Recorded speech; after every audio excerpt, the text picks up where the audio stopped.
The newest GPU released this month was the Intel A580, and I'll tell you right now why you shouldn't buy it. Right now, you could get an RX 6650 XT for $220. So if you're buying the $200-ish price point, the A580 comes in at $180. The 6650 XT is currently available at $220. And that is going to be a much better deal. Now in this video, we're gonna go through every price point and what the best value GPU is in that price range based on current pricing if I was buying new right now. Let's dive into this. I don't have an Intel Arc A580. They don't send me review samples and this GPU just came out. I'll buy one and do my own testing eventually, but if I pull up a review like for example from techpowerup.com where they reviewed the ASRock Challenger A580, they showed that it performs similarly to an RX 6600, although at 1080p it often loses to it. It's better than an RTX 3050, but if we scroll up to the 6650 XT, well, they don't actually have one on their test list here. However, the 6650 XT is just a RX 6600 XT with slightly faster memory speeds, meaning that it's likely at least 20, if not more % faster than the A580. It's actually very close in performance to AMD's newer RX 7600, and also is priced very much lower than that. And also Nvidia's RTX 4060 is coming in a very similar performance level as well to the 6650 XT right now at $220. If we want to check new pricing on some of those other GPUs, you also need to be extremely careful right now. I usually sort prices low to high on PC Part Picker when I'm looking at new pricing because they survey a lot of retailers, including Amazon, Newegg, Best Buy, a whole bunch of places buying new. And right now, there's a bunch of GPUs from Sapphire specifically that are scams. They're actually scams right now. And let me show you this, because right now it's showing an RX 7600 from AMD for only $188. That price seemed too good to be true, and I've been seeing people posting other deals from Sapphire on my page, and every time I check them, they're coming from an absolute nonsense seller on Amazon. It's not shipped and sold by Amazon. And I guarantee you that these deals from these nonsense sellers are some sort of scam. There have been other ones posted where it's like 7900 XTXs, which usually cost $900 or more for like $400 or $500. It's a scam. Those deals aren't closing. They're getting your info or something like. Anyway, so be careful right now. The RX 7600 from reputable sellers is coming in at $250 or more, and again performs extremely similarly to this $220 6650 XT. And again, it's not much slower than the RTX 4060 from Nvidia if you're not using ray tracing, and that card is $280. So that is a big price gap. It destroys the RTX 3050, which is coming in at about the same price, around $216 to $220. And again, the A580 from Intel is, yeah, $180, but you're getting so much more money for the, so much more performance for this additional $40. I'm saying if you're buying at around $200, yes, you could save $20 and get an A580, or you could spend $20 more, you know, compared to that $200 baseline. I get it, I'm kind of stretching it, but like, there's so much more value available on that 6650 XT. In fact, I think it beats everything below $300 in terms of price to performance right now. Now, if you can't stretch your budget much higher than this, you need to make sure you're factoring in selling your old GPU to fund your upgrade. And for a lot of people, I know I have friends that they have a closet full of old GPUs because they just didn't want to deal with the hassle of trying to find a buyer, either locally and they're scared of that, or dealing with shipping, all of that. Well, the simplest and fastest way to sell your GPU is from today's sponsor, Jawa.gg. Follow the link in the pinned comment or video description and click the Get an Instant Offer button, and it's as simple as this. Here's how it works. If you're scared of selling your own GPU, it doesn't need to be complicated. You tell them about your GPU model and condition, and they give you an instant offer. Step 2, you ship it, and you will get a free shipping label that's factored in as part of the offer that they give you. Then they get the GPU and they inspect it to make sure everything checks out as described, and it's as simple as that. You get paid. Most sellers get paid within 1 business day after the part is received. Extremely quick and easy, and then that helps you get just additional money to put towards your GPU upgrade. And if the new GPUs that we're talking about in today's video are too expensive, check out what Jawa has listed used. And you know what? $10 off your first purchase on Jawa if you use code OWEN10. Again, follow the link in the video description or pinned comment and click Get an Instant Offer. Now, let's go ahead and talk about some other price points. Like I said, under $300, the 6650 XT is really the price to performance champion here. Like I said, the 7600 from AMD costing $250. You could consider that, but there's not a lot of price or performance difference between them, other than an AV1 encoder if you're interested in like streaming to YouTube or something like that. The RTX 4060 from Nvidia, similar performance when you're not ray tracing, and it's $280 on the absolute cheapest model. And many of them are $290 or $300 and has a $300 MSRP. Again, you do get access to better ray tracing performance, but let's talk about that right now. When I get to the higher end products, I'm gonna factor in ray tracing more into my decision making. In the lower end products, both AMD and Nvidia lose performance when you turn on ray tracing. Nvidia loses less performance as compared to the baseline before you activate it. AMD loses more. However, if you're at a performance tier where you need all the performance you can get, I think most people would be better served by turning down settings to high or medium rather than going beyond ultra settings to include ray tracing. So I think realistically, to hit high refresh rate gaming, I think at this performance level, ray tracing's not gonna be worth the extra, what is it, $60 to get the 4060 over the 6650 XT right now. Now, Nvidia does have better power efficiency on their 4000 series. That's another thing to consider. But these cards aren't super power hungry anyway in this pricing tier. And then also there is the better upscaler from Nvidia, and that is something that is more worth factoring in this lower performance tier, I believe. Again, DLSS versus FSR, they both boost performance a similar amount. However, DLSS will look better while doing it, especially at lower base resolutions like 1080p. FSR can tend to look very pixelated in motion at 1080p resolution. DLSS holds things together a little bit better in motion. And so if you are gonna be upscaling, that is worth more. But again, this is a $60 price gap compared to the $220 6650 XT. And so I really think that's one's gonna get my value proposition. Anyway, so under $300, I think buy a 6650 XT. If you can spend about $300 or maybe even a little bit more, I actually think the 6700 XT from AMD becomes the next value proposition GPU. Why is that? Well, you're now actually getting significantly more performance than an RTX 4060. Granted, this does cost more. The 6700 XT is at $320, but you're also jumping up in VRAM capacity. Because the latest generation of consoles uses more than 8 gigabytes of VRAM, it means the maximum settings in many of the most recent games, which are designed with just PlayStation 5 and Xbox Series X in mind, can have ultra settings that use more than 8 gigabytes of VRAM. They're usually staying within 12 though, especially at when you're staying at lower resolutions like 1080p. 1440p can sometimes go over 12, but 12 is still usually good at this point. With that in mind, getting that extra VRAM along with a lot more performance makes the 6700 XT a good buy. Now, Nvidia's 3060 Ti from the previous generation is available for, I think, a similar price, although it looks like $340. So that is $20 more than the 6700 XT for very similar performance, usually a little bit less, but similar when you're not ray tracing. How you do get DLSS, but that's backed in 8 gigabyte card, and spending that much money for 8 gigabytes kind of feels bad when we're already having games and we're getting further into this console generation where this I think will become more and more common that want more than 8 gigabytes of VRAM for their highest texture settings and things like that. So I would give the 6700 XT my $300-ish price point recommendation. Don't worry, this video is not going to be all AMD recommendations, but at this lower performance tier where I think ray tracing is less of a selling point, and AMD offers higher VRAM capacities at a lower price, there's a lot to be said for it. Now, What if you can spend more? What if you can go up to the $400 price point?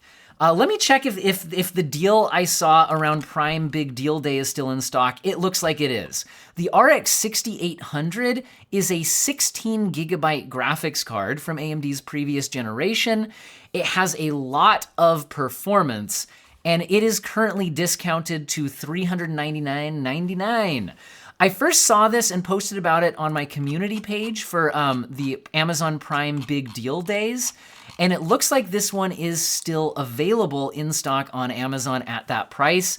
And at $400, I think this, if that's the most you can spend on a GPU, I think this is the best GPU you can buy. What are the competition that this is up against? Nvidia's 4060 Ti has both an 8 gigabyte model and a 16 gigabyte model. The 8 gigabyte model originally launched at this price, $400. However, it has been discounted a bit, where the cheapest models are now available for $370 or $380. But still, we're in a pretty similar price class, and you are doubling your VRAM on the 6800, but it's not just about VRAM, because, okay, what if you had the 16 gigabyte 4060 Ti? Well, unfortunately, that one costs $450. $450, okay, but at least you get the 16 gigabytes of VRAM, but its overall performance is still the same as the 8 gigabyte 4060 Ti when you're not spilling over VRAM capacity, and in general, the RX 6800 is just faster than the 4060 Ti, period, regardless of the VRAM amount. Now, the heaviest ray tracing workloads might push the 4060 Ti ahead, but they also push the 4060 Ti down to performance levels that aren't wonderful. So I think overall, the 6800, lot of power, $400 price point, 16 gigabytes of VRAM, which should be good enough for the foreseeable future. I think the 6800 is going to get my recommendation. It also beats out cards like the 7700 XT from AMD, which launched at $450 only about a month ago, and is currently the cheapest ones are available at $440. The 7700 XT performs about the same as an RX 6800, but has 4 less gigabytes of VRAM. It's a 12 gigabyte card versus the 16 on the 6800. And there, other than the AV1 encoder, if you happen to care about that for streaming, the 7700 XT doesn't really offer much in the way of a generational upgrade. Maybe the Anti-Lag Plus is currently exclusive to the AMD 7000 series, but it's also making headlines for currently being incompatible and getting people banned on some competitive games. So right now, I'm not going to really consider that as a reason to buy the 7000 series over a cheaper product for the same performance and more VRAM with the 6800. Now, if you can go up to the $500 price point, we have the 7800 XT from AMD. Last month, they launched at this price and then sold out, and for a while, the cheapest models were around $530, but now they are back in stock at $499.99. So you can get 7800 XTs at that price now, and the 6800 XT from the previous generation is also currently available at exactly the same price. If they're priced exactly the same, I do not think there's any reason at all to buy the 6800 XT over the 7800 XT. The 7800 XT, they both have 16 gigabytes of VRAM. They both perform very similarly. In my testing, though, there's more examples, including important examples like Unreal Engine 5, where the newer generation product shows a actually noticeable performance advantage over the previous generation 6800 XT. But in some other games, the 6000 series does have an advantage or perform about the same. But on average, in both my testing as well as a lot of other people's testing, the 7800 XT comes out a small lead, and if they price the same with the same VRAM, also you get the AV1 encoder, slightly better energy efficiency, although not enough to really make that big of a difference. The 7800 XT is the choice here, but the question then becomes, does Nvidia have anything worth considering at the $500 price point? Well, the 4060 Ti is down at $450 and is not worth buying over this. The 4070 comes in at $550. So we've got this thing where this kind of, the 4070 was originally a $600 graphics card, and when the 7800 XT came in at $500, the 4070 just made absolutely no sense at $600. And Nvidia realized that and lowered the price. They've lowered it to $550 though, not $500. So now they're relying on their feature set advantage to make people buy the 4070 over the 7800 XT. And you know what? While I would love to see them both coming in at $500 even, I do think Nvidia can make people could make an argument for the extra $50 being worth it on the 4070. I'm going to give a bit of a split recommendation here. So my split recommendation at near $500 is the 7800 XT and the 4070 if you can spend the extra $50. Now, let's get into Nvidia feature set versus AMD feature set a bit more. Now we're at a higher performance tier where the ray tracing performance on the 4070 absolutely makes sense to use in a lot of games and will give it a performance advantage in those ray tracing situations. Also, especially if you're gaming at 1440p, DLSS quality looks very good, and I think that the majority of people gaming at 1440p will turn on DLSS quality if they have an RTX 4070. Whereas AMD's FSR upscaling at the quality setting does look more pixelated in motion, and because of that, I think it's it's still very good, and I think a lot of people would still turn it on, but it is a more noticeable loss to image quality when you're doing so. And so that is an advantage for the 4070. You're more likely to get that performance boost off of DLSS, or if you're both going to get that performance boost, you'll get a little bit better image quality while it happens. Now, the 7800 XT does have some things going for it. It does have 16 gigabytes of VRAM versus 12 gigabytes on the 4070. However, in my testing so far at 1440p and below, 12 gigabytes is fine. Many games don't even come close to it. The games that are pushing right up to 12 are generally those like PS5 exclusive type console games. And right now, 12 gigabytes is fine, but as we push further into the console generation, maybe there'll be a PS5 Pro. You see what I'm saying? It's possible we'll have games start to target more than 12 gigabytes. However, using DLSS does rein in some of that VRAM capacity.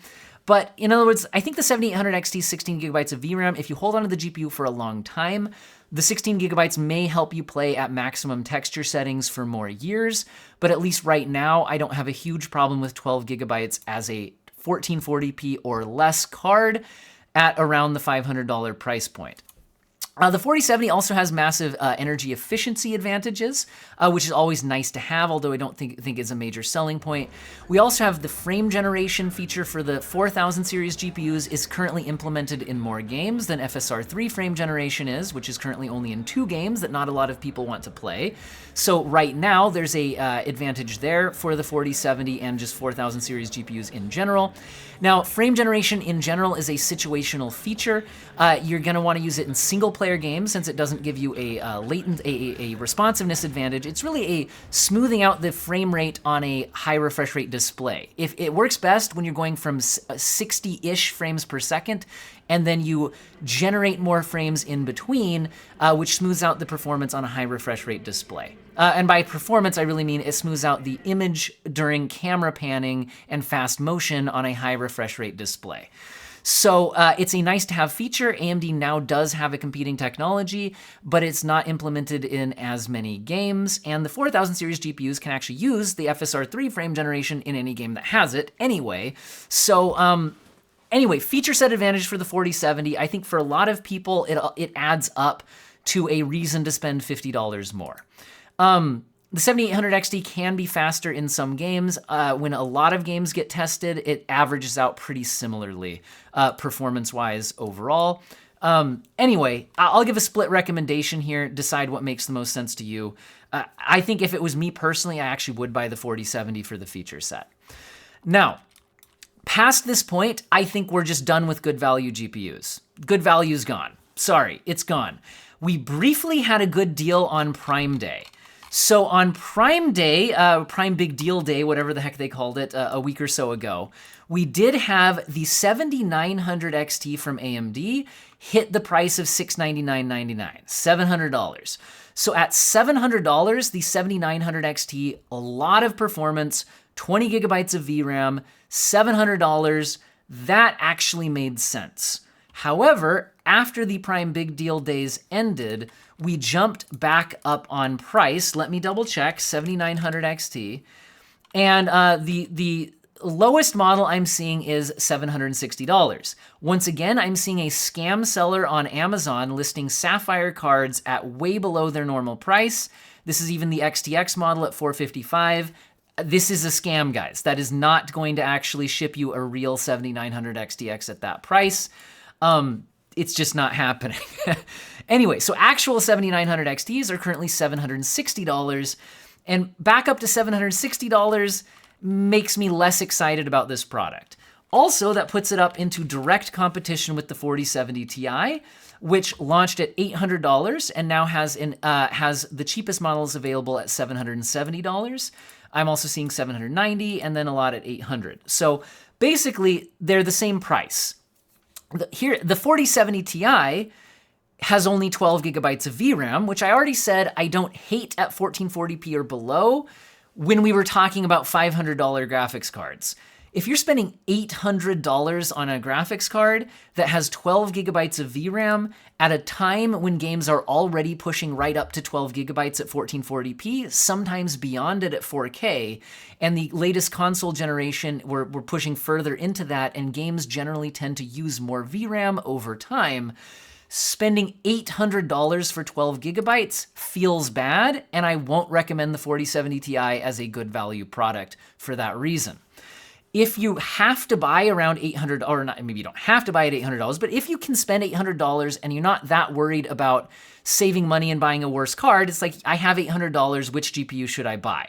Okay, the 4070 Ti, again, we're at a performance tier where ray tracing does mean something to a lot of people and is very usable.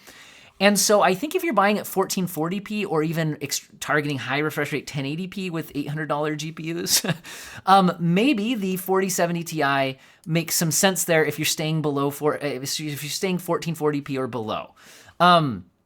Because you can take advantage of the ray tracing and upscaling at those resolutions a lot more easily. That being said, if you were going to buy for 4K resolution, that's where I think the 7900 XT might start to make more sense, because at 4K, I think we'll push beyond 12 gigabytes a lot sooner, in which case the 20 gigabytes of VRAM, plus it is just a faster GPU when you're not ray tracing.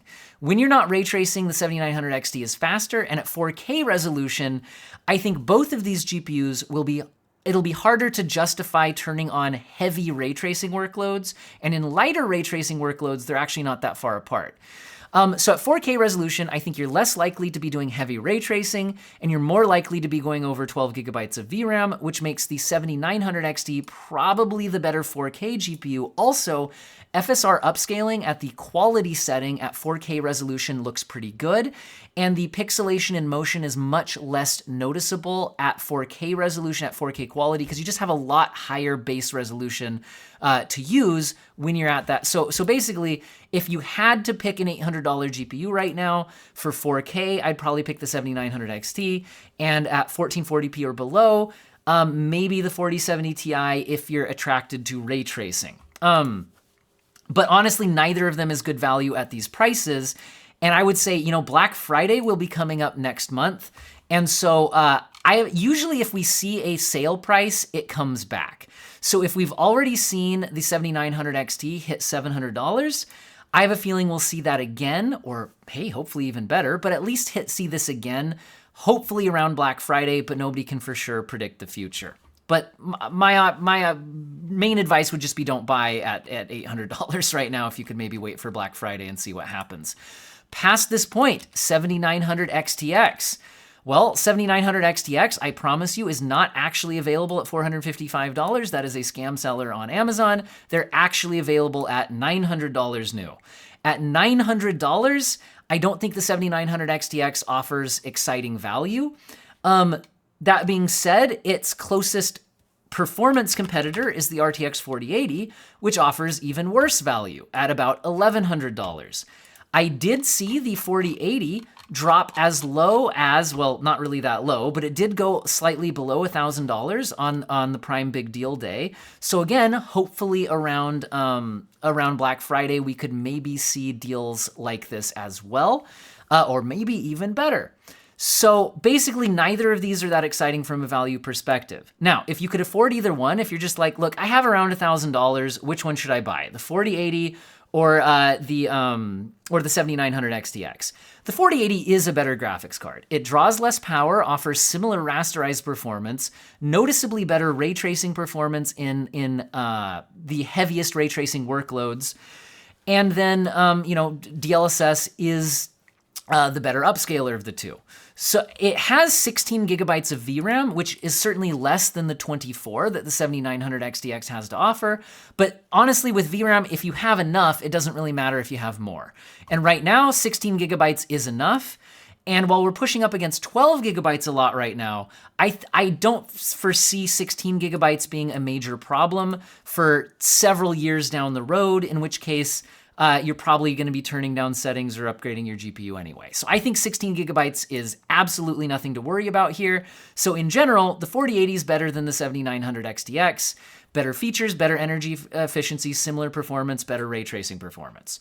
That being said, it does cost $200 more right now. So is that extra $200 worth it for you? Question mark. So I'm going to give the $900 GPU recommendation to the 7900 XTX and the $1,200 GPU recommendation, $1,100 GPU recommendation to the RTX 4080. If you have even more money to spend, then buy yourself a 4090. Is it worth it?